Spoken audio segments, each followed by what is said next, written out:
ಶ್ರೀಗುರುಭ್ಯೋ ನಮಃ ಪರಮಗುರುಭ್ಯೋ ನಮಃ. ಶ್ರೀಮದಾನಂದತೀರ್ಥಭಗವತ್ಪಾದಾಚಾರ್ಯಗುರುಭ್ಯೋ ನಮಃ. ಶ್ರೀಮದ್ವೆಂಕಟನಾಥಪಾದಜನಿತಾ ಗಂಗಾ ಜಗತ್ಪಾವನಿ ಯಸ್ಯಾಪಾಂಗನಿರೀಕ್ಷಣಂ ವಿಧಿಭವೇಂದ್ರಾರ್ಕಾದಿಸರ್ವೇಷ್ಟದಂ ಯನ್ನಾಮಸ್ಮರಣಂ ಮಹಾಘಹರಣಂ ಸ್ವರ್ಗ್ಯಂ ಚ ಮೋಕ್ಷಪ್ರದಂ ಯತ್ಪಾದಾಂಬುಜಯುಗ್ಮಸೇವನರತೋ ಬ್ರಹ್ಮಾದಿಭಿಃ ಪೂಜ್ಯತೆ. ಅಭ್ರಮಂ ಭಂಗರಹಿತಂ ಅಜಡಂ ವಿಮಲಂ ಸದಾ ಆನಂದತೀರ್ಥಮತುಲಂ ಭಜೇತಾಪತ್ರಯಾಪಹಂ. ಭವತಿ ಯದನುಭಾವಾತೇಡಮೂಕೋಪಿ ವಾಗ್ಮಿ ಜಡಮತಿರಪಿ ಜಂತುರ್ಜಾಯತೆ ಪ್ರಾಜ್ಞಮೌಲಿಃ. ಸಕಲವಚನಚೇತೋ ದೇವತಾ ಭಾರತೀ ಸಾ ಮಮ ವಚಸಿ ನಿಧತ್ತಾಂ ಸನ್ನಿಧಿಂ ಮಾನಸೇ ಚ. ತಪೋವಿದ್ಯಾ ವಿರಕ್ತ್ಯಾದಿ ಸದ್ಗುಣೌಘಾಕರಾನಹಂ ವಾದಿರಾಜಗುರುನ್ ವಂದೇ ಹಯಗ್ರೀವಪದಾಶ್ರಯಾನ್. ಪೂಜ್ಯಾಯ ರಾಘವೇಂದ್ರಾಯ ಸತ್ಯಧರ್ಮರತಾಯ ಚ ಭಜತಾಂ ಕಲ್ಪವೃಕ್ಷಾಯ ನಮತಾಂ ಕಾಮಧೇನವೇ. ಆಪಾದಮೌಳಿಪರ್ಯಂತಂ ಗುರುಣಾಮಾಕೃತಿಂ ಸ್ಮರೇತ್ ತೇನ ವಿಘ್ನಾಃ ಪ್ರಣಶ್ಯಂತಿ ಸಿದ್ಧಂತಿ ಚ ಮನೋರಥಾಃ. ಅಂಜನಾಸೂನುಸಾನ್ನಿಧ್ಯಾತ್ ವಿಜಯೇನ ವಿರಾಜಿತಂ ಅಜಿತಪ್ರೀತಿಜನಕಂ ಭಜೇಹಂ ವಿಜಯಧ್ವಜಂ. ತಪಸ್ವಾಧ್ಯಾಯ ಶುಶ್ರೂಷಾ ಕೃಷ್ಣಪೂಜಾರತಂ ಮುನಿಂ ವಿಶ್ವೇಶಮಿಷ್ಟದಂ ವಂದೇ ಪರಿವ್ರಾಟ್ ಚಕ್ರವರ್ತಿನಂ. ಜನ್ಮಾದ್ಯಸ್ಯ ಯತೋನ್ಮಯಾದಿತರತಶ್ಚಾರ್ತ್ವೇಷ್ವಭಿಘ್ನಸ್ವರಾಟ್ ತೇನೇ ಬ್ರಹ್ಮಹೃದಾಯ ಆದಿಕವಯೇ ಮುಹ್ಯಂತಿ ಯಂ ಸೂರಯಃ. ತೇಜೋ ವಾರಿ ಮೃದಾಂ ಯಥಾ ವಿನಿಮಯೋ ಯತ್ರ ತ್ರಿಸರ್ಗೋ ಮೃಷಾ ಧಾಮ್ನಾ ಸ್ವೇನ ಸದಾ ನಿರಸ್ತಕುಹಕಂ ಸತ್ಯಂ ಪರಂ ಧೀಮಹಿ.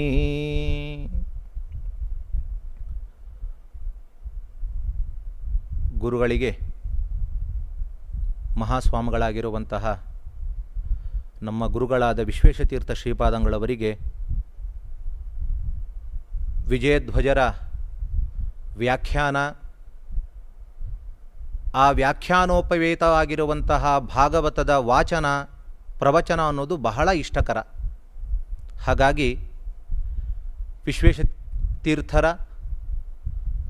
ಅವರು ಪ್ರತಿ ಬಾರಿಯೂ ಕೂಡ ಕಣ್ವತೀರ್ಥಕ್ಕೆ ಹೋಗಿ ಆ ಆರಾಧನೆಯ ಕಾರ್ಯಗಳನ್ನು ಅಲ್ಲಿ ಹೋಗಿ ಖುದ್ದಾಗಿ ನೆರವೇರಿಸುವಂತಹ ಮಹನೀಯರು. ಹಾಗಾಗಿ ವಿಶ್ವಪ್ರಸನ್ನ ತೀರ್ಥ ಶ್ರೀಪಾದಂಗಳವರು ಅವರ ಅಂತರ್ಗತನಾದ ವಿಶ್ವೇಶತೀರ್ಥರ ಅಂತರ್ಗತನಾಗಿರುವಂತಹ ಭಗವಂತನ ಪ್ರೀತಿಗೋಸ್ಕರ ವಿದ್ಯಾಪೀಠದ ಪಂಡಿತರುಗಳಿಂದ ಎಲ್ಲ ಸ್ಕಂದದ ಭಾಗವತ ತಾತ್ಪರ್ಯ ಮತ್ತು ವಿಶೇಷವಾಗಿ ವಿಜಯಧ್ವಜೀಯ ಸಹಿತವಾಗಿ ಪ್ರವಚನವನ್ನು ಮಾಡಬೇಕು ಅಂತ ಆದೇಶ ಮಾಡಿದ್ದಾರೆ. ನನ್ನ ಪೂರ್ವಜನ್ಮದ ಸುಕೃತ ಎಂಬಂತೆ 6ನೆಯ ಸ್ಕಂದದ ಯಥಾಮತಿಯಾದ ಅನುವಾದವನ್ನು ಗುರುಗಳ ಅನುಗ್ರಹದಿಂದ ಹೇಳಲಿಕ್ಕೆ ಪ್ರಯತ್ನವನ್ನು ಪಡ್ತಾ ಇದ್ದೇನೆ. 6ನೆಯ ಸ್ಕಂದದಲ್ಲಿ ಪರೀಕ್ಷಿನ್ ಮಹಾರಾಜರು ಶುಕಾಚಾರ್ಯರಿಗೆ ಪ್ರಶ್ನೆ ಮಾಡ್ತಾರೆ. ರಾಜ ಉವಾಚ ದೃಷ್ಟಶ್ರುತಾಭ್ಯಾಂ ಯತ್ಪಾಪಂ ಜಾನನ್ನಪ್ಯಾತ್ಮನೋ ಹಿತಂ ಕರೋತಿ ಭೂಯಃ ವಿವಶಃ ಪ್ರಾಯಶ್ಚಿತ್ತಮತೋ ಕಥಂ. ಸ್ವಾಮಿ ಶುಕಾಚಾರ್ಯರೇ, ಜನರು ಮಾಡುವಂತಹ ಪಾಪಗಳಿಗೆ ಅಪರಾಧಗಳಿಗೆ ಪ್ರತ್ಯಕ್ಷವಾಗಿಯೂ ಕೂಡ ಅದಕ್ಕೆ ದಂಡನೆಯನ್ನು ಕಾಣ್ತಾ ಇದ್ದಾರೆ. ಚೌರ್ಯಾದಿಗಳು, ಪರರ ಹತ್ಯೆ ಇವುಗಳನ್ನು ಮಾಡಿದರೆ ಅದಕ್ಕೇನು ಅಪರಾಧಕ್ಕೆ ಏನು ಶಿಕ್ಷೆ ಎಂಬುದನ್ನು ಪ್ರತ್ಯಕ್ಷವಾಗಿ ಕಾಣ್ತಾ ಇದ್ದಾರೆ. ಅಷ್ಟೇ ಅಲ್ಲ, ಶ್ರುತಿಗಳು ಪುರಾಣಗಳೆಲ್ಲವೂ ಕೂಡ ಅಪರಾಧಕ್ಕೆ ಅವನಿಗೂ ಇಂತಿಂತಹ ಅಪರಾಧಕ್ಕೆ ಇಂತಿಂತಹ ಶಿಕ್ಷೆ ಅಂತಲೂ ಕೇಳ್ತಾ ಇದ್ದಾರೆ. ಇದು ದುಷ್ಟ ಮತ್ತು ಶ್ರುತವಾಗಿರುವಂಥದ್ದು.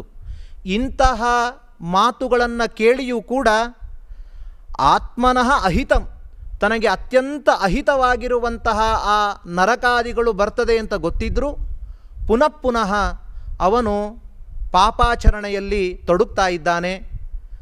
ಪಶ್ಚಾತ್ತಾಪ ಬರದೆ ಪಶ್ಚಾತ್ತಾಪದಿಂದ ಪ್ರಾಯಶ್ಚಿತ್ತೇನೋ ಮಾಡ್ಕೊಳ್ತಾನೆ, ಆದರೆ ಪ್ರಾಯಶ್ಚಿತ್ತ ಮಾಡಿಯೂ ತದನಂತರ ಮತ್ತೆ ಅದೇ ತಪ್ಪನ್ನೇ ಮಾಡ್ತಾ ಇದ್ದಾನೆ. ಹಾಗಾಗಿ ಈ ರೀತಿಯಾಗಿ ಮಾಡಿದರೆ ಮನ್ಯೆ ಕುಂಜರ ಶೌಚವತ್ ಅಂತಾರೆ ಪರೀಕ್ಷಿತ್ ಮಹಾರಾಜರು. ಇದು ಕುಂಜರದ ಸ್ನಾನ ಇದ್ದ ಹಾಗೆ, ಆನೆಯ ಸ್ನಾನ. ಆನೆ ಉತ್ತಮವಾಗಿ ನೀರಿನಲ್ಲಿ ಸ್ನಾನ ಮಾಡಿ ತಕ್ಷಣ ಬಂದ ಮೇಲೆ ಅದಕ್ಕೆ ಅನಿಸುತ್ತಂತೆ ಧೂಳು ಹಾಕ್ಕೊಳ್ಬೇಕು ಮೈಯಲ್ಲಿ ಅಂತ. ಈ ರೀತಿ ತಪ್ಪು ಮಾಡೋದು, ಪಾಪ ಮಾಡುವುದು, ಅದಕ್ಕೆ ಪ್ರಾಯಶ್ಚಿತ್ತವನ್ನು ಮಾಡಿಕೊಳ್ಳೋದು, ಮತ್ತೆ ತಪ್ಪು ಮಾಡೋದು, ಮತ್ತೆ ಪ್ರಾಯಶ್ಚಿತ್ತ, ಈ ರೀತಿ ಮಾಡ್ತಾ ಹೋದರೆ ಇದಕ್ಕೆ ಏನು ಗತಿ? ಯಾಕೆ ಅಂದರೆ ಸಮಗ್ರಂ ದೇವಾಹ, ಶಾಸ್ತ್ರ ಬೇರೆ ಪುರಾಣಾಂತರಗಳು ಹೇಳ್ತದೆ, ಸಮಗ್ರಂ ದೇವಾಹ ತದರ್ಧಂ ಋಷಯ ದಶಾಂಶತೋ ಮನುಷ್ಯಾಹ ಅಂತ ಮಾತಿದೆ. ಸಮಗ್ರವಾಗಿ ಕರ್ಮಾಚರಣೆಯನ್ನು 100% ಮಾಡುವಂಥವರು ದೇವತೆಗಳು ಮಾತ್ರ, ಅರ್ಧ ಭಾಗ ಮಾಡುವಂಥವರು ಋಷಿಗಳು, 10% ಎಷ್ಟೇ ವಿದ್ಯುಕ್ತವಾಗಿ ಮಾಡಿದರೂ 10% ಮಾಡುವಂಥವರು ಮಾನವರು. ಹಾಗಿರುವಾಗ ಅದರಲ್ಲೂ ಪಾಪಗಳನ್ನು ಸಂಚಯ ಮಾಡಿದರೆ ಯಾವಾಗ ಕರ್ಮಗಳ ಅಳಿವು ಉಂಟಾಗಲಿಕ್ಕೆ ಸಾಧ್ಯ ಎಂಬುವ ಪ್ರಶ್ನೆ ಮಾಡಿದಾಗ ಶ್ರೀ ಶುಕೌವಾಚ, ಶುಕಾಚಾರ್ಯರು ಹೇಳ್ತಾರೆ, ಕರ್ಮಣ ಕರ್ಮ ನಿರ್ಹಾರ ನಹ್ಯಾತ್ಯಂತಿಕ ಇಷ್ಯತೆ. ಪರೀಕ್ಷಿತ್ ಮಹಾರಾಜ, ಕರ್ಮದಿಂದ ಕರ್ಮವನ್ನು ಸಂಪೂರ್ಣವಾಗಿ ತೊಳಿತೇನೆ ಎಂಬುದು ಅಸಾಧ್ಯ. ಜ್ಞಾನಿಗಳು ಮಾಡುವಂತಹ ಪ್ರಾಯಶ್ಚಿತ್ತಕ್ಕೂ ಅಜ್ಞಾನಿಗಳು ಮಾಡುವಂತಹ ಪ್ರಾಯಶ್ಚಿತ್ತಕ್ಕೂ ಬಹಳವಾದ ವ್ಯತ್ಯಾಸ ಇದೆ. ಜ್ಞಾನಿಗಳು ಪ್ರಾಯಶ್ಚಿತ್ತವನ್ನು ಮಾಡಿಕೊಂಡಾಗ ಪೂರ್ಣವಾಗಿರುವಂತಹ ಕರ್ಮವನ್ನು, ಅವರ ಪ್ರಾರಬ್ಧ ಕರ್ಮ ಏನಿದೆ ಅದನ್ನು ನಾಶ ಮಾಡಿಕೊಳ್ತಾರೆ. ಆದರೆ ಅಜ್ಞಾನಿಗಳಾಗುವಾಗ ಸಂಪೂರ್ಣವಾಗಿರುವಂತಹ ಪಾಪವನ್ನು, ಕರ್ಮವನ್ನು ನಾಶ ಮಾಡಿಕೊಳ್ಳಿಕ್ಕೆ ಆಗೋದಿಲ್ಲ ಅವರಿಗೆ. ಹಾಗಂಥೇಳಿ ಅಜ್ಞಜನರು ಮಾಡುವಂತಹ ಕರ್ಮಾಚರಣೆಗೆ ಉಪಯೋಗವಿಲ್ವಾ ಅಂತ ಕೇಳಿದರೆ ಶುಕಾಚಾರ್ಯ ಉತ್ತರ ಕೊಡ್ತಾರೆ, ನಾಶ್ನತ ಪಥ್ಯಮೇವಾನ್ನಂ ವ್ಯಾಧಯೋಭಿಭವಂತಿ. ವ್ಯರ್ಥ ಅಂತ ಅಲ್ಲ. ಹೇಗೆ ರೋಗಗ್ರಸ್ತನಾಗಿರುವಂತಹ ವ್ಯಕ್ತಿ ನಿಷಿದ್ಧವಾದ ಪದಾರ್ಥಗಳ ಸೇವನೆಯನ್ನು ಬಿಟ್ಟು ಪಥ್ಯವಾಗಿರುವಂತಹ ಆಹಾರವನ್ನು ಸ್ವೀಕಾರ ಮಾಡ್ತಾ ಇದ್ದಾಗ ಹೇಗೆ ಅವನ ರೋಗ ಎಂಬುವಂಥದ್ದು ವಾಸಿಯಾಗುತ್ತೋ, ಹಾಗೆ ಅಜ್ಞಜನರು ಕೂಡ ನಿಷಿದ್ಧವಾದ ಕರ್ಮವನ್ನು ಆಚರಣೆ ಮಾಡದೆ ಶಾಸ್ತ್ರ ವಿಹಿಸಿರುವಂತಹ ಕರ್ಮವನ್ನು ಪಥ್ಯವಾದ ಸರಿಯಾದ ರೀತಿಯಲ್ಲಿ ಕರ್ಮಾಚರಣೆ ಮಾಡಿದರೆ ಅಂಥವರ ಪಾಪವೂ ಕೂಡ ನಾಶವಾಗ್ತದೆ. ಹಾಗಾಗಿ ಈ ರೀತಿ ಮಾಡಬೇಕು ಎಂಬುದಾಗಿ ತಿಳಿಸಿ, ಅದೇ ಇನ್ನೊಂದು ಮಾತು ಹೇಳ್ತಾರೆ, ಪ್ರಾಯಶ್ಚಿತ್ತಾನಿ ಚೀರ್ಣಾನಿ ನಾರಾಯಣ ಪರಾಮುಖೈಹಿ. ಆದರೆ ಅಜ್ಞಜನರು ತಾವು ಕರ್ಮಾಚರಣೆ ಮಾಡುವಾಗ ಭಗವಂತನ ಅನುಸಂಧಾನ ಇಲ್ಲದೆ, ಅವನ ಸ್ಮರಣೆ ಇಲ್ಲದೆ, ಅವನ ಪ್ರೇರಕತ್ವವನ್ನು ಚಿಂತನೆ ಮಾಡದೆ ಕರ್ಮವನ್ನು ಮಾಡಿದರೆ ಅದು ಸುರಾ ಕುಂಭ ಮಿವಾಪಗಾಹ. ಸುರೆಯ ಗಡಿಗೆಯನ್ನು ಹೇಗೆ ಗಂಗೆಯಲ್ಲಿ ಮುಳುಗಿಸಿದ್ರೂ ಅದು ಶುದ್ಧವಾಗಲ್ವೋ, ಹಾಗೆ ಅವನು ಎಷ್ಟೇ ಪ್ರಾಯಶ್ಚಿತ್ತ ಕರ್ಮಗಳನ್ನು ಮಾಡಿದರೂ ಕೂಡ ಅದರಿಂದ ಅವನಿಗೆ ಯಾವ ತರಹದ ಪ್ರಯೋಜನವೂ ಇಲ್ಲ. ಹಾಗಾದರೆ ಮಾಡುವಾಗ ಭಗವಂತನ ಪ್ರೇರಣೆ, ಅಸ್ವಾತಂತ್ರ್ಯವನ್ನು ಚಿಂತನೆ ಮಾಡಿಕೊಂಡು, ತನ್ನ ಅಸ್ವಾತಂತ್ರ್ಯ ಭಗವಂತನ ಸರ್ವಕರ್ತೃತ್ವವನ್ನು ಚಿಂತನೆ ಮಾಡಿಕೊಂಡು ಕರ್ಮ ಮಾಡಿದರೆ ಅದರಿಂದ ಶ್ರೇಯಸ್ಸಿದೆ ಎಂಬುದಾಗಿ ಹೇಳ್ತಾ, ಪರೀಕ್ಷಿತ, ನಿನಗೊಂದು ಆಖ್ಯಾನವನ್ನು, ಇತಿಹಾಸವನ್ನು ತಿಳಿಸ್ತೇನೆ ಅಂತ ಪರೀಕ್ಷಿತ್ ಮಹಾರಾಜರಿಗೆ ಅಜಾಮಿಳೋಪಾಖ್ಯಾನವನ್ನು ಹೇಳ್ತಾ ಇದ್ದಾರೆ.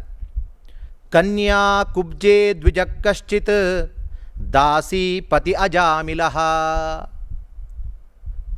ಕನ್ಯಾಕುಬ್ಜ ಎಂಬುವಂತಹ ಒಂದು ದೇಶ ವ್ಯಾಖ್ಯಾನಕಾರರು ತಿಳಿಸುವಾಗ ಗಂಗಾ ಯಮುನ ಮಧ್ಯಸ್ಥ ದೇಶ ವಿಶೇಷೇ, ಗಂಗಾ ಯಮುನ ಮಧ್ಯದಲ್ಲಿ ಇರುವಂತಹ ಒಂದು ದೇಶ ವಿಶೇಷ ಕನ್ಯಾಕುಬ್ಜ ಎಂಬುವಂತಹ ದೇಶದಲ್ಲಿ ಅಜಾಮಿಳ ಎಂಬುವಂಥವನು ವಾಸವಾಗಿದ್ದ.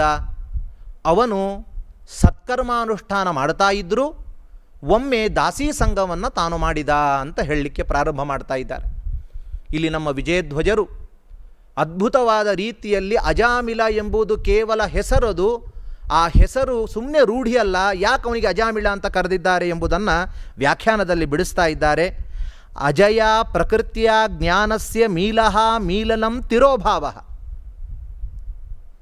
ಅವನ ಅಜ ಅಂದರೆ ಅನಾದಿಯಾಗಿರುವಂತಹ ಅವಿದ್ಯ. ಈ ಅವಿದ್ಯೆ ಏನು ಮಾಡಿತ್ತು ಅಂದರೆ ಅವನ ಸತ್ಕರ್ಮಗಳನ್ನು ಮೀಲನ ಅಂದರೆ ಮುಚ್ಚಿ ಹಾಕಿತ್ತು, ತಿರೋಭಾವವನ್ನು ಉಂಟು ಮಾಡಿತ್ತು. ಹಾಗಾಗಿ ಇವನು ಅಜಾಮಿಲ. ಯಾವಾಗ ದಾಸೀ ಸಂಘ ಮಾಡಿದಾಗ ಅವನ ಸಜ್ಞಾನ ಎಲ್ಲ ಮುಚ್ಚಿ ಹೋಗುವಂತೆ ಈ ಅವಿದ್ಯೆ ಮಾಡಿದ್ದರಿಂದ ಇವನು ಅಜಾಮಿಳ. ಅದೇ ಅವನಿಗೆ ಹಿಂದಿನ ಜನ್ಮದ ಸಂಸ್ಕಾರ ಉದ್ಬುದ್ಧವಾಗಿ ನಾರಾಯಣನ ಸ್ಮರಣೆ ಮಾಡಿದಾಗ ಪಶ್ಚಾತ್, ವ್ಯಾಖ್ಯಾನಕಾರರು ಹೇಳ್ತಾರೆ, ಪಶ್ಚಾತ್ ಅಜಾತ್ ಹರೇ ಹೇ. ಅಜಾತ್ ಅಂದರೆ ಜನನ ಮರಣರಹಿತನಾಗಿರುವಂತಹ ಭಗವಂತನ ಅನುಗ್ರಹದಿಂದ ಅವನಿಗೆ ಮೀಲಹ ಉನ್ಮೀಲನಂ, ಅವನ ಭಗವಂತನ ಅನುಗ್ರಹದಿಂದ ಅವನ ಜ್ಞಾನವು ಉದಯವಾಯಿತು, ಉನ್ಮೀಲನ ಆಯಿತು. ಹಾಗಾದರೆ ಮೊದಲು ಅವಿದ್ಯೆಯಿಂದ ಅವನ ಜ್ಞಾನಕ್ಕೆ ಮುಸುಕು ಬಂದಿತ್ತು, ತಿರೋಭಾವ ಆಗಿತ್ತು. ಪಶ್ಚಾತ್ ತದನಂತರ ಅವನ ಜ್ಞಾನಕ್ಕೆ, ಭಗವಂತನ ಅನುಗ್ರಹದಿಂದ ಜ್ಞಾನಕ್ಕೆ ಪುನಃ ಉತ್ಥಾನ ಎಂಬುವಂಥದ್ದು ಉಂಟಾಯಿತು ಎಂಬುದನ್ನು ವಿಜಯಧ್ವಜ ಸ್ವಾಮಿಗಳವರು ಬರಿತಾ ಇದ್ದಾರೆ. ಇಂತಹ ಅಜಾಮಿಳ ತಾನು ದಾಸೀ ಸಂಘವನ್ನು ಒಮ್ಮೆ ಮಾಡಿದ. ದಾಸೀ ಸಂಘವನ್ನು ಮಾಡಿದ ಅಜಾಮಿಳನಿಗೆ ಒಮ್ಮೆ ಮರಣ ಹತ್ರ ಬಂತು. ಅಜಾಮಿಳನಿಗೆ 10 ಜನ ಮಕ್ಕಳಿದ್ದರು. ಕೊನೆಯದಾಗಿರುವಂತಹ ಮಗನಿಗೆ ನಾರಾಯಣ ಅಂತ ನಾಮಕರಣ ಮಾಡಿದ್ದ. ಮಗನ ಮೇಲೆ ಬಹಳ ಪ್ರೀತಿ. ಕೊನೆಯದಾದ ಮಗ ಪುಟ್ಟದಾದ ಹೆಜ್ಜೆಗಳನ್ನಿಡ್ತಾ ತೊದಲು ನುಡಿಗಳನ್ನು ಮಾತನಾಡುವಂತಹ ಆ ಮಗನ ಮೇಲೆ ಅತ್ಯಂತವಾದ ಪ್ರೀತಿಯನ್ನು ಮಾಡ್ತಾ ಇದ್ದ. ಒಮ್ಮೆ ಮರಣ ಸಮೀಪಿಸಿದಾಗ ಅಜಾಮಿಳ ನಾರಾಯಣ ಅಂತ ಕರೆದ. ನಾರಾಯಣ ಅಂತ ಕರೆದಾಗ ಯಮದೂತರು ಕರೆದುಕೊಂಡು ಹೋಗಲಿಕ್ಕೆ ಬಂದಿದ್ದರು. ಯಾವಾಗ ನಾರಾಯಣ ಅಂತ ಕರೆದ ಆಗ ಯಮದೂತರನ್ನು ಓಡಿಸಿ ವಿಷ್ಣುದೂತರು ತಾವು ಬರ್ತಾ ಇದ್ದಾರೆ. ಭಾಗವತ ಹೇಳ್ತದೆ, ದೂರೇ ಕ್ರೀಡನಕಾಸಕ್ತಂ ಪುತ್ರಂ ನಾರಾಯಣಾಖ್ವಯಂ. ಇಲ್ಲಿ ನಮ್ಮ ವಿಜಯಧ್ವಜ ಸ್ವಾಮಿಗಳವರು ಅದ್ಭುತವಾಗಿರುವಂತಹ ಒಂದು ವಿಶೇಷತೆಯನ್ನು ತಮ್ಮ ವ್ಯಾಖ್ಯಾನದಲ್ಲಿ ನಮಗೆ ತಿಳಿಸಿಕೊಡ್ತಾ ಇದ್ದಾರೆ. ಇಲ್ಲಿ ಒಂದು ಪ್ರಶ್ನೆ ಬರ್ತದೆ, ಅಜಾಮಿಳ ದೂತರನ್ನು ಕಂಡು ಮಗುವನ್ನು ಏಕೆ ಕರೆದ? ಯಮದೂತರನ್ನು ಕಂಡಾಕ್ಷಣ ಮಗನನ್ನು ಕರೀಲಿಕ್ಕೆ ಏನು ಕಾರಣ? ಮಗ ಏನಾದರೂ ಆ ಬಂದಿರುವಂತಹ ಯಮದೂತರಿಂದ ಪಾರು ಮಾಡ್ತದ? ಏನಿಲ್ಲ. ಮುಂದಿನ ಶ್ಲೋಕವೇ ಹೇಳ್ತದೆ, ಪಾರ್ಷದ ಸಹಸಾ ಅಪತನ್. ವಿಷ್ಣುದೂತರು ಅವನಿಗೆ ಬಂದಿರುವಂತಹ ಕಷ್ಟವನ್ನು ಪರಿಹಾರ ಮಾಡಿದರು ಅಂತ. ಹಾಗಾದರೆ ಮಗುವನ್ನು ಕರೆದದ್ದೇನು? ಅಲ್ಲ, ಹಾಗಲ್ಲ. ಭಕ್ತರು ಯಾವ ನಾಮದಿಂದ ಕರೆದರೂ ಕೂಡ ಭಗವಂತ ಬರ್ತಾನೆ ಅಂತ ಅಂದರೆ ಅಜಾಮಿಳ ಅಂತಹ ಭಕ್ತನಲ್ಲ, ದಾಸೀ ಸಂಘ ಮಾಡಿದ ಪತಿತನಾಗಿರುವಂತಹ ಒಬ್ಬ ವ್ಯಕ್ತಿ. ಹಾಗಾಗಿ ಇಲ್ಲಿ ವಿಷ್ಣುದೂತರು ಬರಲಿಕ್ಕೇನು ಕಾರಣ ಎಂಬುದಾಗಿ ಪ್ರಶ್ನೆಗೆ ಉತ್ತರವನ್ನು ನಮ್ಮ ವಿಜಯಧ್ವಜರು ಕೊಡ್ತಾ ಇದ್ದಾರೆ. ಅವರು ಎಂತಹ ಅದ್ಭುತವಾದ ಅರ್ಥ ಹೇಳ್ತಾರೆ ಅಂದರೆ, ಭಾಗವತದ ಈ ಮಾತಿಗೆ ಎಷ್ಟು ಅರ್ಥ ಆಗ್ತದೆ? ದೂರೇ ಕ್ರೀಡನಕಾಸಕ್ತಂ ಪುತ್ರಂ ನಾರಾಯಣಾಖ್ವಯಂ. ದೂರದಲ್ಲಿ ಕ್ರೀಡನದಲ್ಲಿ ಆಸಕ್ತನಾಗಿರುವಂತಹ ಮಗನಾದ ನಾರಾಯಣನನ್ನು ಉಚ್ಚೈಹಿ ದೋರಾದ ಧ್ವನಿಯಿಂದ ಕರೆದ ಅಂತ ಇಷ್ಟ ಅರ್ಥ ಆಗ್ತದೆ. ವಿಜಯಧ್ವಜರು ಭಗವಂತನ ವಿಶೇಷವಾದ ಅನುಗ್ರಹಕ್ಕೆ ಪಾತ್ರರಾದವರು, ಮಹನೀಯರು. ಅವರು ಹೇಳ್ತಾರೆ, ದೂರೇ ಅಂಡಾತ್ ಬಹಿಹಿ ಸ್ಥಿತಂ ಜಗತ್ಸರ್ಜನಾದಿ ಲೀಲಾ ವಿಲಾಸೋಪೇತಂ ಅಂತಾರೆ. ದೂರ ಅಂದರೆ ಎಲ್ಲೋ ನಮ್ಮ ಮನೆಯಿಂದ ಸ್ವಲ್ಪ ಗ್ರೌಂಡಲ್ಲಿ ಅಂತ ಅರ್ಥ ಮಾಡೋಲ್ಲ ವಿಜಯಧ್ವಜ ಸ್ವಾಮಿಗಳು. ದೂರ ಅಂದರೆ ಅಂಡಾತ್ ಬಹಿಹಿ, ಈ ಬ್ರಹ್ಮಾಂಡದ ಆಚೆಗೂ ಇರುವಂತಹ ಭಗವಂತ ಅಂತ ಅರ್ಥ. ಅಂತಹ ಭಗವಂತನನ್ನು ಕರೆದಿದ್ದಾನೆ ನಾರಾಯಣ ಎಂಬುದಾಗಿ ಅಂತ ಹೇಳ್ತಾರೆ. ಅಲ್ಲ, ಮತ್ತೆ ಪುತ್ರಂ ಕ್ರೀಡನಕಾಸಕ್ತಂ ಅಂತಿದೆಯಲ್ಲ, ಕ್ರೀಡನ ಮಾಡ್ತಾ ಇದ್ದಾನೆ ಅಂತದೇ ಅಂತ ಹೇಳಿದರೆ ಅದಕ್ಕೆ ಹೇಳ್ತಾರೆ, ಭಗವಂತನಿಗೆ ಸೃಷ್ಟಿಯಾದಿ ಸಕಲ ಕ್ರಿಯೆಯೂ ಕೂಡ ಲೀಲಾ ಕೈವಲ್ಯ. ಅವನಿಗೆ ಲೀಲೆ ಅದೊಂದು ಆಟವಾಡಿದಂತೆ ಅವನಿಗೆ ಆ ಎಲ್ಲ ತರಹದ ಕಾರ್ಯಗಳು. ಆದ್ದರಿಂದ ಕ್ರೀಡನಕಾಸಕ್ತ ಅಂದರೆ ಜಗತ್ಸರ್ಜನಾದಿ ಲೀಲಾ ವಿಲಾಸೋಪೇತಂ, ಜಗತ್ಸರ್ಜನವೇ ಮೊದಲಾಗಿರುವಂತಹ ಲೀಲೆಗಳಿಂದ ಭಗವಂತನು ಆಸಕ್ತನಾಗಿ ಕೂಡ್ತಾ ಇದ್ದಾನೆ. ಅದನ್ನೇ ಭಾಷ್ಯದಲ್ಲಿ ಶ್ರೀಮದಾಚಾರ್ಯರು ಬ್ರಹ್ಮಸೂತ್ರದ ಭಾಷ್ಯದಲ್ಲಿ ಹೇಳುವಾಗ ಬಾಲಕ್ರೀಡನಕೈರ್ಯದ್ವತ್ ಕ್ರೀಡತೆಯಸ್ಮಾಭಿರಚ್ಯುತ ಅಂತಾರೆ. ಬ್ರಹ್ಮಾದಿ ಸಕಲ ಪ್ರಪಂಚವನ್ನು ಭಗವಂತನು ಆಟಿಗೆಯಂತೆ ಉಪಯೋಗಿಸ್ತಾನಂತೆ. ಅಂತಹ ಮಹಿಮಾಪೂರ್ಣನಾಗಿರುವಂಥವನು ಭಗವಂತ. ಅದೆಲ್ಲ ಸರಿ, ಆದರೆ ಪುತ್ರಂ ಅಂತ ಹೇಳಿದಾರಲ್ಲ, ಅದನ್ನು ಹೇಗೆ ಸಮನ್ವಯ ಮಾಡ್ತೀರಿ? ಬಹಿಹಿ ಅಂದರೆ ಅಂಡಾತ್ ಬಹಿಹಿ ಅಂತ ಅರ್ಥ ಮಾಡಿದ್ರಿ. ಕ್ರೀಡನಕಾಸಕ್ತ ಅಂತ ಹೇಳಿದರೆ ವಿಶಿಷ್ಟವಾಗಿರುವಂತಹ ಸರ್ಜನಾದಿ ರೂಪವಾದ ಕ್ರೀಡೆ ಅಂತ ಅರ್ಥ ಮಾಡಿದ್ರಿ. ಪುತ್ರ ಅಂದರೆ ವಿಜಯಧ್ವಜರ ಸ್ವಾಮಿಗಳು ಬರೀತಾರೆ, ಪುನ್ನಾಂನಃ ನರಕಾತ್ರಾತಾರಂ, ಪುತು ಎಂಬುವಂತಹ ನರಕದಿಂದ ನಿಜವಾಗ್ಲೂ ಪಾರು ಮಾಡುವಂತಹ ಅಂದರೆ ಭಗವಂತನೇ. ನಮ್ಮ ಮಕ್ಕಳ ಹೆಸರಿಗೆ ಮಾತ್ರ ಪುತ್ರರಷ್ಟೇ, ಮಾಡ್ತಾರೋ ಇಲ್ಲೋ ಯಾರಿಗೆ ಗೊತ್ತು. ಆದರೆ ಭಗವಂತನ ಪ್ರೇರಣಾನುಸಾರದಿಂದ ಭಗವಂತನ ಆರಾಧನೆ ಮಾಡಿದವನಿಗೆ ಅವನೇ ಅಂತಹ ನರಕದಿಂದ ಪಾರು ಮಾಡುವನಾದ್ದರಿಂದ ಪುತ್ರ ಶಬ್ದವಾಚನಾದವನು ಭಗವಂತನೇ. ಎಂತಹ ಪುತ್ರ ಶಬ್ದ ಎಂತಹವನು ಅಂದರೆ ಅವನು ನಾರಾಯಣಾಹ್ವಯಂ, ನಾರಾಯಣ ಎಂಬುವಂತಹ ಪುತ್ರ. ಈ ರೀತಿಯಾಗಿ ಉಚ್ಚೈಹಿ ಜೋರಾಗಿ ಅವರು ಕರೆದಿದ್ದಾರೆ. ಹಾಗಾದರೆ ಇಲ್ಲಿ ಪ್ರಶ್ನೆಗೆ ಉತ್ತರ ಬಂತು. ಇಲ್ಲಿ ಒಂದು ವಿಶೇಷತೆಯೂ ಕೂಡ ನಮಗೆ ಇದರಿಂದ ತಿಳಿತಾ ಇದೆ. ಪೂರ್ವ ಆಚರಿತ ಪುಣ್ಯ ಪ್ರಚಯೇನ ಉತ್ಪನ್ನಯ ಭಕ್ತಿಯ, ವಿಜಯ ಸ್ವಾಮಿಗಳು ಬರೀತಾರೆ. ಹಿಂದಿನ ಜನ್ಮದಲ್ಲಿ ಆ ಅಜಾಮಿಳ ವಿಶೇಷನಾದ ಒಬ್ಬ ಸಾಧು ಸದ್ಬ್ರಾಹ್ಮಣನಾಗಿದ್ದ. ಅಂತಹ ಸದಾಚಾರಿ ಸಂಪನ್ನನಾಗಿರುವಂತಹ ಬ್ರಾಹ್ಮಣ ಅವನು ತನ್ನ ಯೋಗ್ಯತೆಗೆ ಮೀರಿ ಕರ್ಮವನ್ನು ತಾನು ಮಾಡಿದ. ಕರ್ಮವನ್ನು ಮಾಡಿದಾಗ ಭಗವಂತ ಏಧಮಾನ ದ್ವಿಟ ಅಂತ ಹೆಸರೊಂದು. ಹಾಗಾಗಿ ಆ ಪುಣ್ಯವನ್ನು, ಯೋಗ್ಯತೆ ಮೀರಿ ಮಾಡಿದ ಪುಣ್ಯವನ್ನು ಕಮ್ಮಿ ಮಾಡಲಿಕ್ಕೋಸ್ಕರ ಭಗವಂತ ಅಜಾಮಿಳನಾದಾಗ ಅವನಿಂದ ದಾಸೀ ಸಂಘವನ್ನು ಮಾಡಿಸಿ ಜಾಸ್ತಿಯಾದ ಪುಣ್ಯವನ್ನು ಕಮ್ಮಿ ಮಾಡಿದ. ಹೇಗೆ? ಅಜೀರ್ಣ ದೋಷ ತಿಂದು ಅಜೀರ್ಣ ದೋಷ ಬಂದಾಗ, ವಾಂತಿ ಆದಾಗ ಅದು ಉಪಶಮನವಾಗುತ್ತೋ, ಯೋಗ್ಯತೆ ಮೀರಿ ಮಾಡಿದ ಪುಣ್ಯವೂ ಕೂಡ ನಮಗೆ ಅದು ಬಾಧಕ. ಅದಕ್ಕೋಸ್ಕರ ಭಗವಂತ ಈ ರೀತಿ ಮಾಡಿದ್ದಾನೆ. ಹಾಗಾಗಿ ಅವನೇನು ಸಾಧುವೇ, ಸಜ್ಜನನೇ. ಹಾಗಾಗಿ ಇಂತಹ ಬ್ರಾಹ್ಮಣ ತಾನು ಅಜಾಮಿಳನಾದಾಗ ಕರೆದದ್ದು ಮಗನಾದ ನಾರಾಯಣನಂದೇ ಕರಲಿಕ್ಕೆ ಹೋದ. ಆದರೆ ನಾರಾಯಣ ಅಂತ ತಾನು ಉಚ್ಚೈಹಿ ಜೋರಾಗಿ ಕರೆಯುವಾಗ ಸಾಕ್ಷಾತ್ ಭಗವಂತನ ಸ್ಮರಣೆ ಬಂತವನಿಗೆ. ಹಾಗಾಗಿ ಭಗವಂತನ ಸ್ಮರಣೆಯನ್ನು ಮಾಡಿದ್ದರಿಂದಲೇ ವಿಷ್ಣುದೂತರು ಬಂದು ಯಮದೂತರನ್ನು ಓಡಿಸಿದ್ದಾರೆ ಎಂಬುದನ್ನು ತಿಳ್ಕೊಳ್ಬಹುದಾಗಿದೆ. ಅದಕ್ಕಾಗಿ ಪುತ್ರಸ್ನೇಹದಿಲ್ಲದೆ ಅದನ್ನು ಹೇಳ್ತಾರೆ, ಅನೇನ ಪುತ್ರಸ್ನೇಹ ಮಂತರೇಣ ಪ್ರಾಚೀನ ಅದೃಷ್ಟ ಬಲಾತ್. ಪುತ್ರನ ಮೇಲಿನ ವ್ಯಾಮೋಹದಿಂದ ನಾರಾಯಣ ಅಂತ ಅವನನ್ನು ಕರೆದಿದ್ದಲ್ಲ, ಅದು ಚತುರ್ಭುಜನಾಗಿರುವಂತಹ ಭಗವಂತನನ್ನೇ ಸಂಸ್ಕಾರ ಉದ್ಬುದ್ಧವಾಗಿ ಕರೆದ. ಹಾಗಾಗಿಯೇ ವಿಷ್ಣುದೂತರು ಬಂದು ಇವನನ್ನು ರಕ್ಷಣೆ ಮಾಡಿದ್ದಾರೆ ಎಂಬುವ ವಿಶೇಷತೆಯನ್ನು ವಿಜಯಧ್ವಜ ಸ್ವಾಮಿಗಳವರು ತಿಳಿಸ್ತಾ ಇದ್ದಾರೆ. ಹೀಗೆ ಅಂತಹ ಯಮಭಟರು ಹೋದ ಮೇಲೆ ಯಮನ ಮತ್ತು ಯಮ ಭಟರ ಒಂದು ಸಂವಾದವೂ ಕೂಡ ಬಂದಿದೆ. ಯಮಭಟರು ಕೇಳ್ತಾರೆ, ಸ್ವಾಮಿ ನೀವು ತೆಗೆದುಕೊಂಡು ಬಾ ಅಂತ ಕಳಿಸ್ತೀಯಾ? ಅಲ್ಲಿ ವಿಷ್ಣುದೂತರು ಬಂದು ನಮ್ಮನ್ನು ದಬ್ತಾ ಇದ್ದಾರೆ.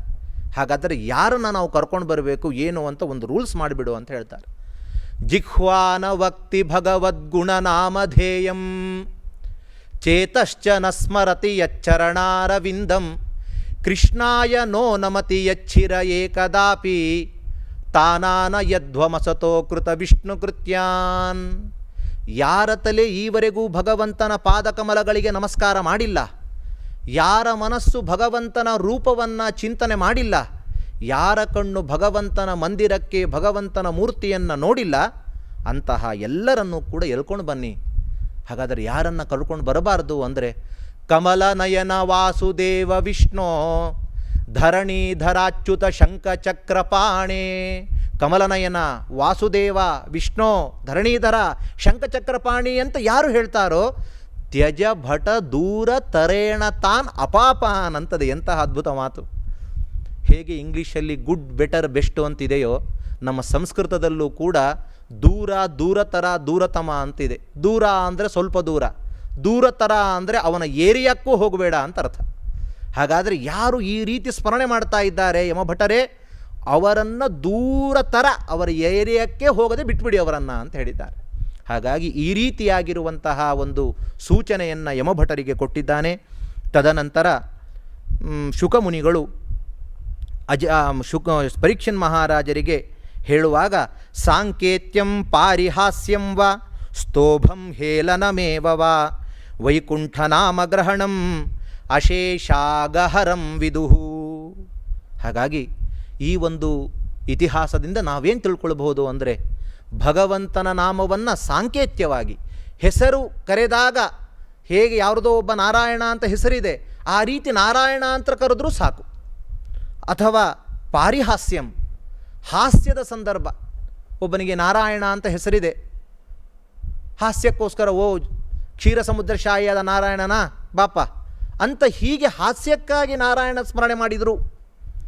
ಸ್ತೋಭಂ ಎರಡು ಅರ್ಥವನ್ನು ಹೇಳ್ತಾರೆ.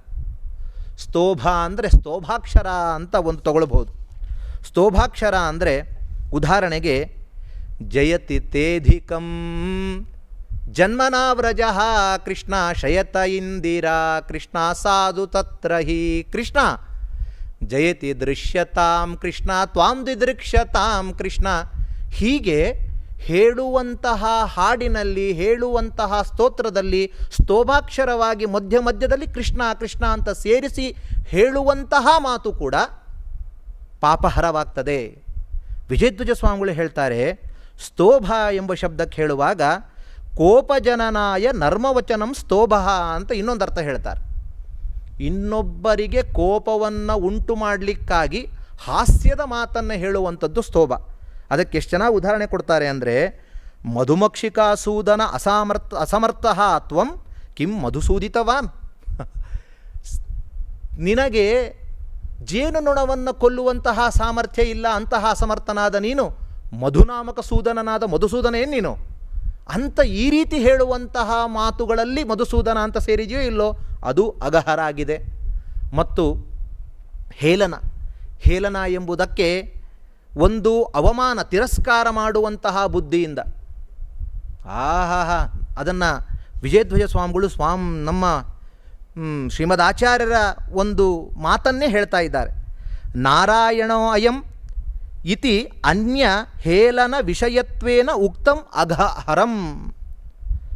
ನಾರಾಯಣ ಅಯಂ, ಅವರಪ್ಪ ಇವನಿ ನಾರಾಯಣ ಅಂತ ನಾಮಕರಣ ಮಾಡಿದ್ದಾರೆ. ಇವನನ್ನು ಹೇಳುವಾಗ ಅನ್ಯ ಹೇಲನ ವಿಷಯತ್ವೇನ, ಸಕಲ ದೋಷ ದೂರನಾದ ನಾರಾಯಣ ನೋಡು ನೀನು ಅಂತ ಅವನನ್ನು ಅವಮಾನ ಮಾಡುವ ಉದ್ದೇಶದಿಂದ ಹೇಳಿರುವಂಥದ್ದು ಹೇಲನ ಅಂತ ಅನಿಸ್ಕೊಳ್ತದೆ. ಅಷ್ಟೇ ಅಲ್ಲ, ಇನ್ನೊಂದು ವ್ಯಾಖ್ಯಾನಕಾರರು ತಿಳಿಸುವುದು ಹೇಲಯ ಗಿರಿರುಧಾವೃತಃ ಎಂಬಲ್ಲಿ ಹೇಳಿದಂತೆ ಹೇಲ ನಾಮ ಅನಾಯಾಸ, ಅನಾಯಾಸವಾಗಿ ಕೃಷ್ಣ ಪರಮಾತ್ಮ ಗಿರಿಯನ್ನು ಹಿಡಿದಿದ್ದಾನೆ ಅಂತ ಹೇಳುವಾಗ ಹೇಲ ಶಬ್ದಕ್ಕೆ ಅನಾಯಾಸ ಅಂತ ಅರ್ಥ ಇದೆ. ಹಾಗಾದರೆ ಭಗವಂತನ ಮೇಲೆ ಚಿಂತನೆ ಇಲ್ಲ, ಅವನ ಬಗ್ಗೆ ಯೋಚನೆ ಇಲ್ಲ, ಅನಾಯಾಸವಾಗಿ ಭಗವಂತ ಅಂತ ನಾರಾಯಣ ಕೃಷ್ಣ ಅಂತ ಹೇಳ್ತಾ ಇದ್ದಾನೆ.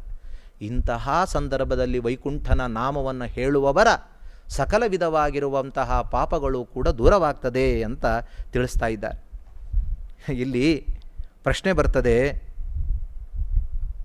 ವಾದಿರಾಜ ಸ್ವಾಮಿಗಳವರು ಹೇಳುವಾಗ ಭಗವಂತನ ಯುಕ್ತಿಮಲ್ಲಿಕೆಯಲ್ಲಿ ಪ್ರಶ್ನೆ ಮಾಡ್ಕೊಳ್ತಾರೆ, ಭಗವಂತನ ನಾಮವನ್ನು ಅನುಸಂಧಾನ ಇಲ್ಲದೆ ಇದು ಅವನ ನಾಮ ಅಂತ ತಿಳಿಯದೇ ಉಚ್ಚಾರಣೆ ಮಾಡಿದ ಮಾತ್ರಕ್ಕೆ ಯಾರ ಪಾಪವೂ ಕೂಡ ರಾಸ ಆಗೋಲ್ಲ, ಪಾಪಹರ ಅನ್ಸ್ಕೊಳ್ಳೋದಿಲ್ಲ ಅಂತಾರೆ. ಅದಕ್ಕೆ ಉದಾಹರಣೆ ಕೊಡ್ತಾರೆ ಸ್ವಾಮಿಗಳು, ವಾದಿರಾಜ ಸ್ವಾಮಿಗಳವರು. ಏನು ಅಂದರೆ, ಗೋಹತ್ಯೆ ಮಾಡುವಂತಹ ನೀಚ ಇದ್ದಾನೆ, ಗೋವನ್ನು ಮುಟ್ತಾನೆ, ಗೋ ಪಾದವನ್ನು ಮುಟ್ತಾನೆ, ಗೋವನ್ನು ಕೊಲ್ರಿ ಅಂತ ಗೋ ಶಬ್ದದ ಉಚ್ಚಾರಣೆ ಮಾಡ್ತಾನೆ. ಅಂದ ಮಾತ್ರಕ್ಕೆ ಅವನಿಗೇನಾದರೂ ಪುಣ್ಯ ಬರ್ತದೇನೋ, ಅಥವಾ ಗೋ ಹತ್ಯೆ ಮಾಡಿರುವಂತಹ ಪಾಪ ನಾಶ ಆಗ್ತದೇನೋ? ಇಲ್ಲ.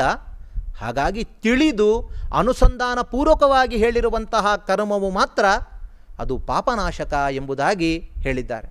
ಆದರೆ ಇಲ್ಲಿ ಭಾಗವತದ ಮಾತು ಸಾಂಕೇತ್ಯಂ ಪಾರಿಹಾಸ್ಯಂ ವಾ, ನೀನು ಸಂಕೇತವಾಗಿ ಆದರೂ ಹೇಳು, ಹಾಸ್ಯಕ್ಕೋಸ್ಕರ ಆದರೂ ಹೇಳು, ಸ್ತೋಭವಕ್ಕಾದರೂ ಹೇಳು, ನಿನ್ನ ಅಘವು ನಾಶ ಆಗ್ತದೆ ಅಂತಿದೆಯಲ್ಲ ಅಂತ ಹೇಳಿದರೆ, ವಿಜಯಧ್ವಜ ಸ್ವಾಮಿಗಳವರು ಶ್ರೀಮದ್ ಆಚಾರ್ಯ ಭಾಗವತ ತಾತ್ಪರ್ಯದ ಮಾತನ್ನು ಎತ್ತಿ ತಮ್ಮ ವ್ಯಾಖ್ಯಾನದಲ್ಲಿ ತಿಳಿಸ್ತಾರೆ. ಎಲ್ಲ ತರಹದ ಪಾಪವನ್ನು ಹೀಗೆ ಹೇಳಿದ ಮಾತ್ರಕ್ಕೆ ನಾಶ ಆಗ್ತದೆ ಅಂತ ಭಾವಿಸಬೇಡಿ. ಶ್ರೀಮದ್ ಆಚಾರ್ಯರು ತಿಳಿಸ್ತಾರೆ, ಸರ್ವತಾಘಹರಂ ವಿಷ್ಣೋ ನಾಮ ತದ್ಭಕ್ತಿಪೂರ್ವಕಂ ಅಭಕ್ತ್ಯೋದಾವೃತಂ ನೈವ ಫಲದಾತೃ ಭವಿಷ್ಯತಿ. ಭಗವಂತನ ನಾಮವು ಅಗಹರ ಆಗಬೇಕು ಅಂದರೆ ಭಕ್ತಿಯಿಂದ ಹೇಳಿರುವಂತಹ ನಾಮವು ಮಾತ್ರ ಅಗಹರ ಆಗ್ತದೆ. ಅದೇ ಅಭಕ್ತನಿಂದಾಗಿ ಭಕ್ತಿ ಇಲ್ಲದೆ ಹೇಳಿದರೆ ಅದು ಎಂದೆಂದೂ ಕೂಡ ಅಗಹರ ಆಗಲಿಕ್ಕೆ ಸಾಧ್ಯವೇ ಇಲ್ಲ ಅಂತಾರೆ. ನೋಡಿ ಎಷ್ಟು ಚೆನ್ನಾಗಿದೆ. ಹಾಗಾದರೆ ಭಗವಂತನ ನಾಮವನ್ನು ಹೇಳುವಾಗ ಭಕ್ತಿಪೂರ್ವಕವಾಗಿ ಹೇಳುವಂಥದ್ದು. ಜಗನ್ನಾಥದಾಸರು ಮತ್ತೆ ಒಂದು ಕಡೆ ಹೇಳಿದಾರಲ್ಲ, ಭಗವಂತನ ನಾಮ ಹೇಳಿದರೆ ಸಾಕು ಅಂತ. ಹರಿಕಥಾಮೃತ ಸಾರದಲ್ಲಿ ಹೇಳುವಾಗ, ಬಿಟ್ಟಿಗಳ ನೆವದಿಂದಲಾಗಲಿ ಹೊಟ್ಟೆಗೋ ಸುಖವಾದಡಾಗಲಿ ಕೆಟ್ಟ ರೋಗ ಪ್ರಯುಕ್ತವಾಗಲಿ ಅಣಕದಿಂದೊಮ್ಮೆ ನಿಟ್ಟುಸಿರಿ ನಿಂಬಾಯ್ ತೆರೆದು ಹರಿವಿಠ್ಠಲ ಎಂದೊಮ್ಮೆ ಮೈ ಮರೆದಟ್ಟ ಹಾಸದಿ ಕರೆಯೇ ದುರಿತಳಗಳನ್ನು ಅಟ್ಟುವನು ದೂರದಲ್ಲಿ ದುರಿತಾರಣ್ಯ ಪಾವಕನು. ಬಿಟ್ಟಿಗಳ ನೆವದಿಂದಲಾಗಲಿ, ಕಾಟಾಚಾರಕ್ಕಾಗಿ ಸುಮ್ಮನೆ ನಾರಾಯಣ ಕೃಷ್ಣ ಅಂತ ಹೇಳ್ರಿ, ಮೈ ಮುರಿಬೇಕಾದ್ರೆ ನಾರಾಯಣ ಅನ್ನಿ, ಹೋಗುವಾಗ ನಾರಾಯಣ, ಮಲಗುವಾಗ ನಾರಾಯಣ, ಹೀಗೆ ಹೊಟ್ಟೆಪಾಡಿಗೋಸ್ಕರ ಆದರೂ ನಾರಾಯಣ ಅಂತ ಹೇಳಿದರೂ ಅವನ ದುರಿತಗಳನ್ನು ಭಗವಂತ ದೂರ ಕಟ್ಟುವ ಅಂತ ಹೇಳಿದಾರಲ್ಲ. ಅಂದರೆ ಅಲ್ಲಿಯೂ ಒಂದು ಜಗನ್ನಾಥದಾಸರು ಒಂದು ಮಾತು ಸೇರಿಸಿದ್ದಾರೆ, ಮೈ ಮರೆತು ಹೇಳಿದಾಗ ಅಂತಾರೆ. ಮೈ ಮರೆತು ಅಂದರೆ ಏನರ್ಥ? ನನ್ನ ದೇಹದ ಮೇಲೆ ನಮಗೆ ಒಂದು ಎಚ್ಚರಿಯವೇ ಇಲ್ಲದೆ ಮಾಡಿದ ಕರ್ಮ ಎಲ್ಲ ಭಗವಂತ ಮಾಡಿಸಿದವನು, ನಾಹಂ ಕರ್ತ ಹರಿಕರ್ತ, ಅವನ ಪ್ರೇರಣೆಯಿಂದ ನಾನು ಇದನ್ನು ಮಾಡ್ತಾ ಇದ್ದೇನೆ ಎಂಬುವ ಅನುಸಂಧಾನದಲ್ಲಿ ಹೇಳಿದರೆ ಭಗವಂತ ದೂರದಲ್ಲಿ ಅಡ್ತಾನೆ ಎಂಬುವ ಅಭಿಪ್ರಾಯವನ್ನು ತಿಳ್ಕೊಳ್ಬಹುದಾಗಿದೆ. ಶ್ರೀಮದ್ ಆಚಾರ್ಯರು ಇಂತಹ ಮಾತನ್ನು ಹೇಳಿದ್ದಾರೆ ಎಂಬುದನ್ನು ವಿಜಯದೇವ ಸ್ವಾಮಿಗಳು ತಿಳಿಸ್ತಾರೆ. ಇನ್ನೊಂದು ಹೇಳ್ತಾರೆ ಶ್ರೀಮದ್ ಆಚಾರ್ಯರು ತಾತ್ಪರ್ಯದಲ್ಲಿ, ನಾಮಸ್ವಾಮಿತಯಾ ತಸ್ಯ ಸ್ಮರಣಂ ಜಾಯತೆ ಯತಃ. ಸಾಂಕೇತ್ಯ ಪಾರಿಹಾಸ್ಯಾದಿಗಳಲ್ಲಿ ಹೇಳಿರುವಂತಹ ಏನು ನಾಮ ಇದೆ, ಅಂತಹ ನಾಮಗಳು ಕೂಡ ಸ್ವಭಾವತಃ ಭಕ್ತನಾದರೆ ನಾಮಿಸ್ವಾಮಿತಯ, ಇಂತಹ ಆ ಸಂದರ್ಭದಲ್ಲಿ ಹೇಳಿದ ನಾಮ ಎಲ್ಲವೂ ಕೂಡ ಇದು ಇವನ ಹೆಸರನ್ನಾಗಲಿ ಹಾಸ್ಯಕ್ಕಾಗಿ ಹೇಳಿರುವ ಹೆಸರು ಅಲ್ಲ, ಅದು ಭಗವಂತನನ್ನೇ ಹೇಳ್ತದೆ ಅಂತಲೇ ಅನುಸಂಧಾನ ಮಾಡ್ಕೊಳ್ತಾರೆ. ಯಾರು ನಾಮಿಸ್ವಾಮತಯ, ಯಾರು ನಾಮಸ್ವಾಮಿತಯ ತಸ್ಯ ಸ್ಮರಣಂ ಜಾಯತೆ ಯತಃ ಭಕ್ತಸ್ಯಾತೋ ನಾಮಕೀರ್ತಿ ಸಂಕೇತಾದೌ ಅಪಿ ಈರಿತ. ಅಂಥವನ ನಾಮ ಇದು, ಇವನ ನಾಮ ಕೇವಲ ನಾಮಕಾವಸ್ಥೆ, ಆದರೆ ನಿಜವಾಗಲೂ ಈ ನಾಮಕ್ಕೆ ಮುಖ್ಯ ಪ್ರತಿಪಾದ್ಯನಾದವನು ಭಗವಂತ ಅಂತಲೇ ತಿಳ್ಕೊಳ್ತಾ ಇದ್ದಾರೆ. ಹಾಗಾಗಿ ಇದರಿಂದ ನಮಗೇನು ತಿಳಿತದೆ ಅಂದರೆ, ಈ ರೀತಿ ಚಿಂತನೆ ಮಾಡುವಂತಹ ವ್ಯಕ್ತಿಗಳ ಅಗಹರ ಆಗ್ತದೆ ಎಂಬುದನ್ನು ನಾವಿಲ್ಲಿ ತಿಳಿಬಹುದಾಗಿದೆ. ನಮ್ಮ ಮಹಾಸ್ವಾಮಿಗಳಾಗಿದ್ದ ವಿಶ್ವೇಶಸ್ವಾಮಿಗಳವರು, ವಿಶ್ವೇಶತೀರ್ಥರು ಒಂದು ಕತೆ ಹೇಳ್ತಾರೆ. ಈ ಸಂದರ್ಭದಲ್ಲಿ ಒಂದು ಆಶ್ರಮದಲ್ಲಿ ಗುರು ಶಿಷ್ಯರು ಇದ್ದರಂತೆ. ಗುರು ಶಿಷ್ಯರು ಇರುವಾಗ ಒಮ್ಮೆ ಗುರುಗಳು ಯಾವುದೋ ಕಾರ್ಯನಿಮಿತ್ತದಿಂದ ಹೊರಗಡೆ ಹೋಗಿದ್ದಾರೆ. ಶಿಷ್ಯರು ಮಾತ್ರ ಇದ್ದಾನೆ.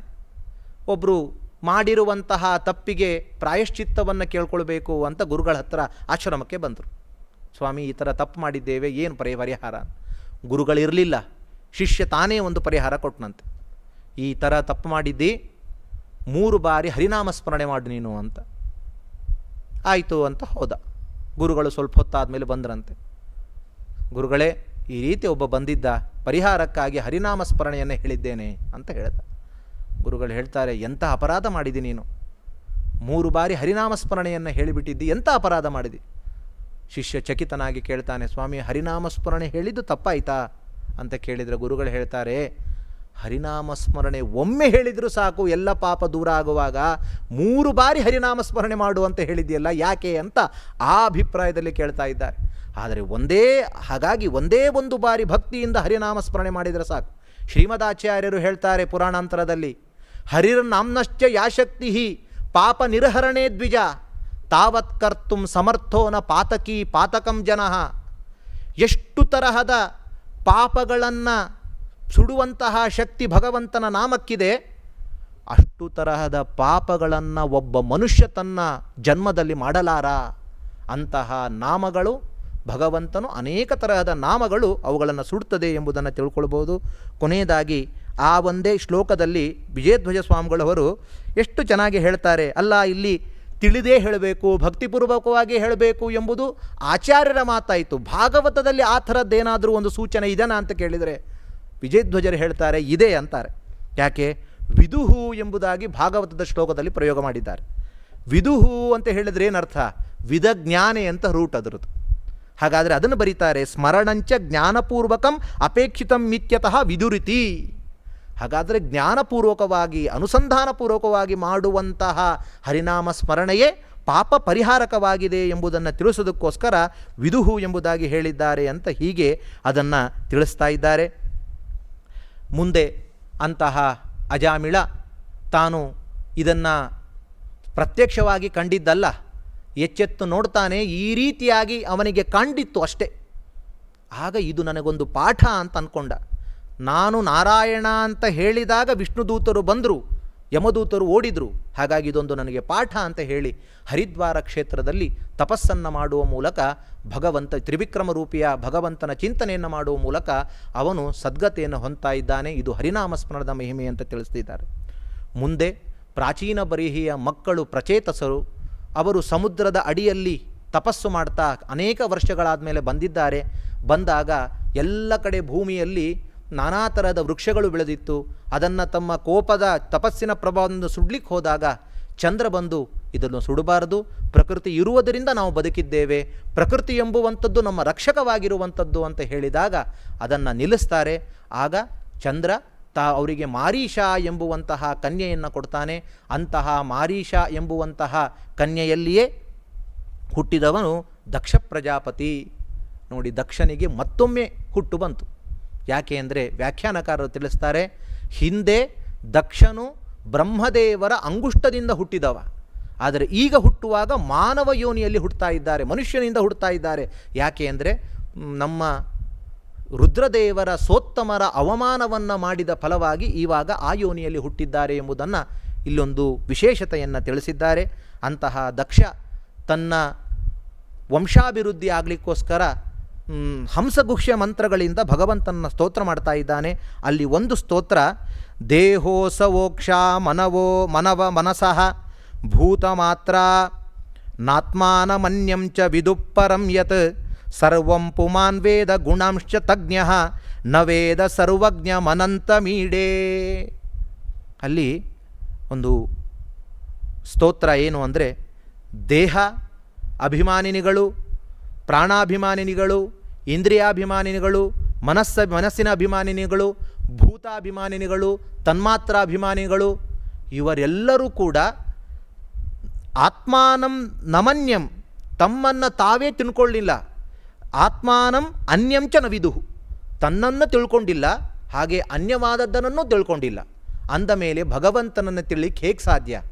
ಹಾಗಾಗಿ ಆದರೆ ಸರ್ವಂ ಪುಮಾನ್ ವೇದ ಗುಣಾಂಶ್ಚ ತಜ್ಞ, ಆದರೆ ಬ್ರಹ್ಮದೇವರಾಗುವಾಗ ಎಲ್ಲವನ್ನು ತಿಳ್ಕೊಂಡಿದ್ದಾರೆ, ತಮ್ಮನ್ನು ತಿಳ್ಕೊಂಡಿದ್ದಾರೆ. ಅಷ್ಟೇ ಅಲ್ಲ, ಜಗತ್ತು ಗುಣಕ್ರಿಯಾ ವಿಶಿಷ್ಟವಾಗಿರುವಂತಹ ಜಗತ್ತನ್ನು ತಿಳ್ಕೊಂಡಿದ್ದಾರೆ. ಆದರೆ ಸರ್ವಜ್ಞಂ ಅನಂತಂ ನ ವೇದ, ಭಗವಂತನನ್ನು ಸಂಪೂರ್ಣವಾಗಿ ತಿಳ್ಕೊಂಡಿಲ್ಲ.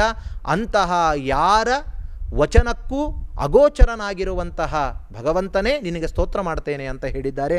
ಇಲ್ಲಿ ಒಂದು ವಿಜಯಧ್ವಜ ಸ್ವಾಮಿಗಳವರು ಅದ್ಭುತವಾಗಿರುವಂತಹ ತತ್ವವನ್ನು ನಮಗೆ ಇದರಲ್ಲಿ ತಿಳಿಸ್ತಾ ಇದ್ದಾರೆ. ಇಲ್ಲಿ ಕೆಲವರು ವ್ಯಾಖ್ಯಾನಕಾರರು ಏನು ಮಾಡಿದ್ದಾರೆ ಅಂದರೆ, ದೇಹ ಅಂದರೆ ದೇಹಾಭಿಮಾನಿ ಅಂತ ತಗೊಳ್ಳಿಲ್ಲ. ದೇಹ ಅಂದರೆ ಜಡವಾದ ದೇಹ, ಇಂದ್ರಿಯ ಅಂದರೆ ಇಂದ್ರಿಯಗಳು, ಮನಸ್ಸು, ಪಂಚಭೂತಗಳು, ಪಂಚ ತನ್ಮಾತ್ರೆಗಳು, ಇವುಗಳು ಎಂಬುದಾಗಿ ಅರ್ಥ ಮಾಡಿದ್ದಾರೆ. ಆದರೆ ಇದು ಅಪ್ರಸಕ್ತ. ಇದು ಯಾಕೆಂದರೆ ಜಡವಾಗಿ